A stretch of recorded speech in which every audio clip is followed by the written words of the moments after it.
त्याच वेळात राज ठाकरे यांचं आगमन होईल आणि ते सभेला संबोधित करतील। या बातमीकडे आपलं लक्ष असेलच। तुर्तास राज्यातल्या इतर घडामोडींचा वेगवान आढावा आता आपण घेणार आहोत।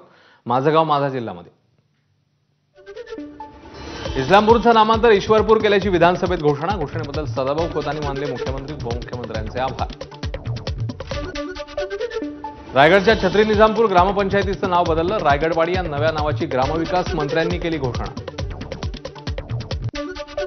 कोल्हापुरातील कसबा बीडच्या गावकऱ्यांनी लोकनियुक्त सरपंचाला मतदानाद्वारे हटवलं। उत्तमराव वरुटेंच्या विरोधातला अविश्वास ठराव मंजूर।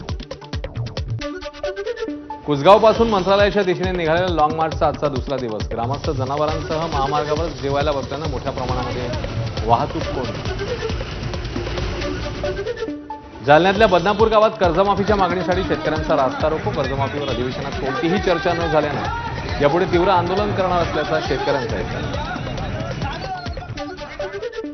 अहिल्यानगरच्या बुरुड गावात मराठा आरक्षणासंदर्भात घोंगडी बैठक। यावेळी 29 ऑगस्टच्या मुंबईतल्या आंदोलनासंदर्भात जरांगेंकडून मार्गदर्शन।